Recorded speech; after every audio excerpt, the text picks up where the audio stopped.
Bienvenidos. Esta semana no estaba buscando una historia nueva. No estaba buscando algo intenso, ni algo que me rompiera emocionalmente. Creo que seguía buscando compañía. Porque hay momentos en los que una quiere que un libro la sostenga un poco. Y cuando pasa eso, no siempre buscas algo nuevo. A veces buscas algo que ya conoces, algo que ya habitaste una vez. Y eso fue exactamente lo que me pasó con All Souls. Porque esta no es una historia nueva para mí. Yo leí esta trilogía por primera vez alrededor del 2020, y llegué a ella por la serie de TV. Vi la primera temporada, y me gustó tanto la estética, ese mundo de vampiros, brujas, historia, que dije, ok, antes de ver la segunda temporada, voy a leer los libros. Así que pausé la serie y leí los 3 libros, con calma. Después volví a la serie, vi las 3 temporadas, y sí, como suele pasar, dejaron muchas cosas fuera. Pero también entendí por qué. Es otro formato y, dentro de todo, conservaron lo esencial. Así que me quedé con las 2 versiones de la historia en la cabeza. La del libro y la de la serie. Y con el tiempo, se empezaron a mezclar.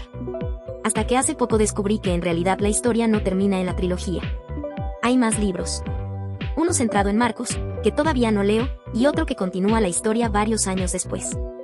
Y ahí fue cuando dije, ok, quiero leer eso. Pero había un problema. No recordaba todo. Recordaba sensaciones, lugares, momentos, pero los detalles ya no estaban tan claros. Y además, tenía esa mezcla rara entre lo que era libro y lo que era serie. Así que decidí hacer algo muy específico. No una relectura profunda, sino una relectura refugio. De esas que haces en los espacios pequeños del día, entre otras cosas. Porque justo en ese momento yo estaba releyendo Entrevista con el vampiro, y, sin darme cuenta, terminé habitando 2 mundos al mismo tiempo. Y fue curioso. Porque al volver a All Souls, me reencontré con cosas que no recordaba.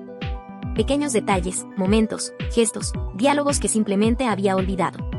Y pensé, ¿cómo olvidé esto? Y ahí entendí algo. Que no estaba volviendo a esta historia para analizarla. Estaba volviendo porque recordaba cómo se sentía. Porque, independientemente de reseñas, de opiniones, de lo que diga Goodreads, a mí esta trilogía me gusta. Y hoy quiero contarles cómo se siente volver a ellos. Así que si quieren quedarse un rato conmigo, vamos a entrar juntas a este mundo. La historia empieza con una mujer que ha decidido mantenerse alejada de una parte de sí misma. No porque no exista, sino porque le resulta más fácil ignorarla que enfrentarla. Diana Bishop es historiadora de alquimia, profesora y una bruja renuente. Alguien que ha decidido negar su magia tras la muerte de sus padres, como si al no usarla pudiera mantener esa parte de su vida en silencio. Vive en el mundo académico, entre libros, archivos, historia. Un mundo ordenado, predecible. Un lugar donde todo tiene una explicación, donde las cosas pueden estudiarse, clasificarse, entenderse. Hasta que encuentra algo que no debería haber encontrado. Un libro. Uno de esos libros que no solo contienen información, sino que parecen contener algo más. Algo que no termina de explicarse del todo. Y con ese descubrimiento, también aparece él. Matthew de Clermont. Un vampiro genetista de más de 1500 años. Pero no en el sentido más evidente o dramático de la palabra. No es una figura exagerada o distante.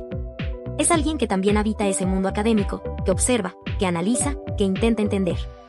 Y desde ese encuentro, todo empieza a moverse. Pero no de forma explosiva. Es más como si algo que llevaba mucho tiempo en silencio, finalmente hubiera sido despertado. Como si el mundo que Diana había logrado mantener bajo control empezara a abrirse, poco a poco, mostrando capas que siempre estuvieron ahí, pero que ella había elegido no ver. Y más que una historia sobre magia, vampiros o criaturas, yo la sentí como una historia sobre lo que pasa cuando ya no puedes seguir evitando quién eres. Cuando lo que has estado ignorando durante tanto tiempo, finalmente te encuentra. Releer esta trilogía no fue una experiencia intensa. Fue constante, tranquila, casi silenciosa. Y creo que eso fue exactamente lo que necesitaba. La primera vez que la leí estaba muy enfocada en la historia, en el misterio, en lo que iba a pasar. Pero esta vez sentí que estaba leyendo de otra forma. Como si no importara tanto avanzar, sino quedarse. Y me di cuenta de algo. Que lo que se me quedó no fue tanto la trama, sino la sensación de estar en esos espacios. Las bibliotecas, las casas antiguas, los momentos donde aparentemente no pasa nada, pero igual no quieres irte. Hay libros que quieres terminar. Y hay libros que quieres habitar. Y este fue uno de esos.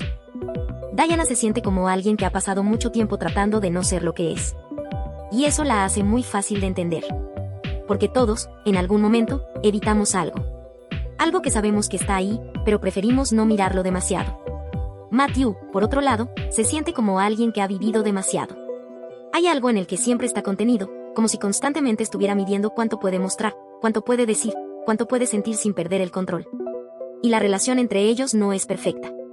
Es inmediata en conexión, pero no en claridad. A veces es incómoda, con silencios, con distancia, con decisiones que no siempre se entienden del todo. Y algo que me gustó mucho en esta relectura es darme cuenta de cuánto pesan los personajes que los rodean. Por ejemplo, Sarah y Emily, las tías de Diana. Ellas no solo están ahí como figuras familiares, son una constante. Ese tipo de presencia que se siente incluso cuando no están físicamente cerca. Después de todo lo que Diana perdió, ellas son ese ancla, ese lugar al que siempre puede volver, incluso emocionalmente.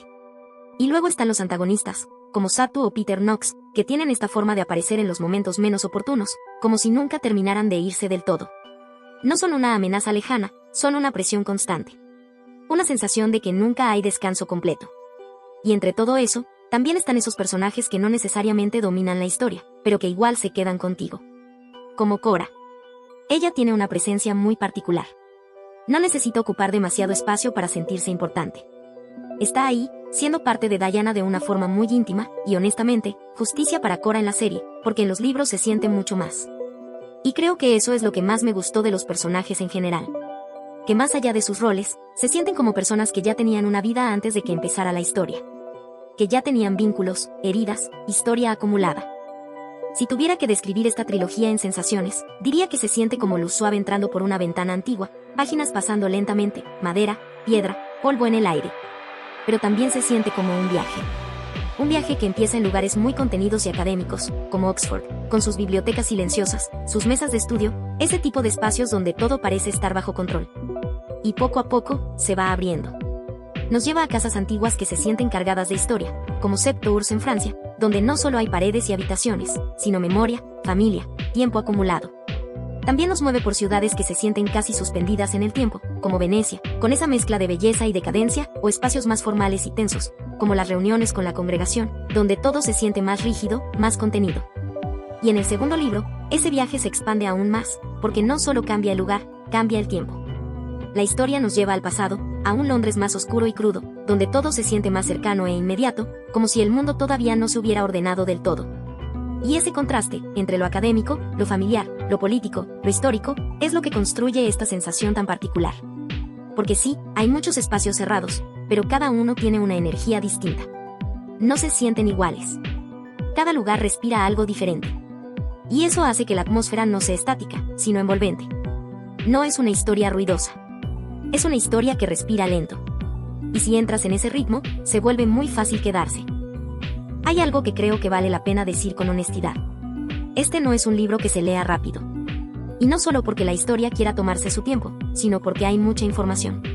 Mucho detalle y contexto. La autora se detiene en explicar y describir, en darle peso a las cosas. Y eso hace que, por momentos, el ritmo se sienta más denso. No necesariamente pesado, pero sí más cargado. Y entiendo perfectamente por qué a algunas personas eso podría no gustarles. Pero en mi caso, eso fue justamente parte de lo que disfruté. Porque yo necesito esos detalles para poder imaginar bien los lugares, para sentir que realmente estoy ahí. No lo sentí como algo excesivo al punto de aburrirme, pero tampoco es una narración ligera. Si tuviera que ponerlo en una escala, diría que se inclina un poco hacia la sobreexplicación, pero no tanto como para sacarte de la historia, sino lo suficiente como para construir un mundo muy claro. Y eso, para mí, funcionó. Sobre todo, porque esa base más densa se equilibra con los vínculos y con lo que va pasando entre los personajes. Así que sí, es una lectura más lenta, más explicativa, pero también más inmersiva. Creo que esta vez no volví a esta trilogía buscando respuestas. Ni siquiera buscando recordar cada detalle. Volví por la sensación. Por ese tipo de lectura que no te exige demasiado, pero tampoco te deja completamente igual. Una lectura que se mueve despacio, que a veces se detiene más de lo necesario, pero que al final logra construir un espacio donde puedes quedarte. Para mí, All Souls fue eso. Un lugar con suficiente detalle como para perderte un rato, con suficiente calma como para no sentirte abrumada, y con suficiente historia como para querer seguir. No es perfecta, ni ligera. No es para todo el mundo. Pero si conectas con ese tipo de ritmo, puede convertirse en una compañía bastante especial. Y creo que eso fue lo que más valoré en esta relectura. No tanto lo que pasó, sino cómo se sintió estar ahí otra vez. Gracias por quedarte conmigo. Nos vemos en el próximo video. Si este libro también te acompañó, o si sentiste algo parecido al leerlo, me encantaría leerte en los comentarios. Y si te gusta este tipo de conversaciones tranquilas sobre libros que se sienten más de lo que se explican, puedes dejarle un me gusta. Ayuda mucho más de lo que parece, y también es una forma silenciosa de decirme que Si quieres seguir por aquí, no olvides suscribirte para ver los próximos videos. Y si activas la campana de notificaciones, el próximo refugio no se te va a escapar cuando aparezca. Aquí leemos para escapar, soñar y sanar. Nos vemos en el próximo video.